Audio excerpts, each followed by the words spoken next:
सवाल तो ये, जो यदि सच्चाई हकीकत की बात करें तो बीजेपी ने भारतीय राजनीति का जो गोल पोस्ट है वो बदलने में सफलता हासिल कर ली है। और कई बार लगता है कि कांग्रेस जो है कट्टर सांप्रदायिकता के लड़ने के बजाय खुद जो है सॉफ्ट हिंदुत्व में बिलीव करती है।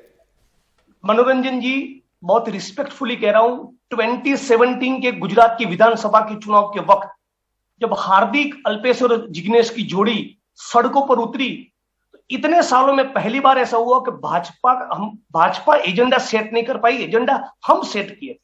बिल्कुल इसी प्रकार 2022 के गुजरात की विधानसभा के चुनाव में और 2024 के चुनाव में हम मंदिर मस्जिद हिंदू मुस्लिम नहीं, महंगाई, बेरोजगारी और हमारे संसाधनों की लूट चल रही है, उसका एजेंडा सेट करेंगे। अनएम्प्लॉयमेंट का सवाल ही 2022 के गुजरात चुनाव में और 2024 में प्रमुख मुद्दा बनेगा, ये हमारा एजेंडा है।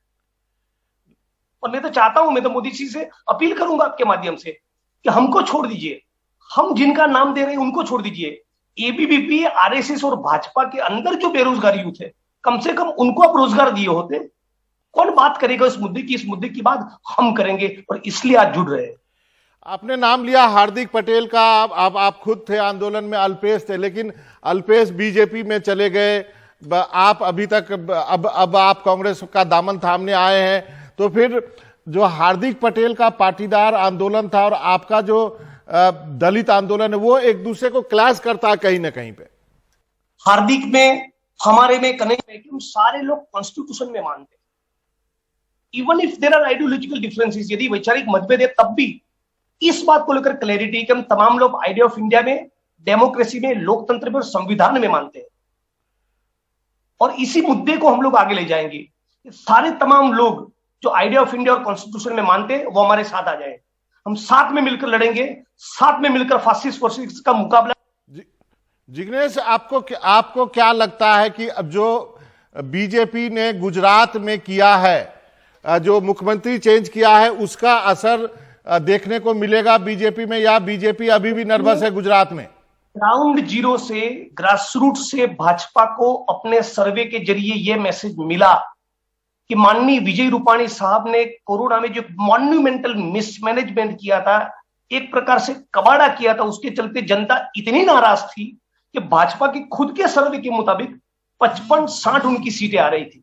तो जिस हेल्थ के इंफ्रास्ट्रक्चर के न होने के चलते ये कबाड़ा हुआ, उसको दुरुस्त करने के बजाय वो एंटी इनकम्बेंसी को दुरुस्त करने में लग गए, और उसी के चलते इन सारे मंत्रियों को बदला गया है। मैं पूरी कॉन्शियसनेस के साथ कह रहा हूं, आपको मालूम है भाजपा का एक भी मंत्री, उनको दूध में से मक्खी को निकाल दे उस प्रकार से निकाल के फेंक दिया, फिर भी एक भी भाजपा का मंत्री क्यों नहीं बुलाए? मेरे सूत्रों के कहने के मुताबिक आईटी की 4 टीम खड़ी थी। यदि अपनी पॉलिटिकल पार्टी का कोई कैबिनेट मंत्री, जो कल तक कैबिनेट मंत्री था, वो भी एक शब्द बोले, तो उसको भी दबोचने के लिए आईटी और ईडी की टीम कॉन्स्टिट्यूट करके रेडी करके अहमदाबाद भेज दी गई थी। इस प्रकार का दमन चल रहा है।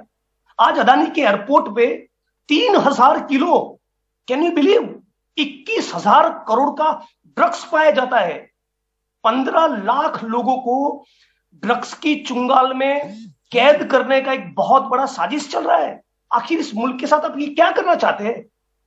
यह है गांधी और सरदार का गुजरात, यह है गुजरात की अस्मिता और गौरव, जहां 15, 20, 25 लाख बेरोजगार युवाओं को रोजगार देने के बजाय उसको नशे में आप धूत करना चाहते हैं। कहां से आया है ड्रग्स? कौन सप्लाई कर रहा है? क्यों कर रहा है? कौन कौन लोग उसके पीछे है? क्यों जांच नहीं हो रही है?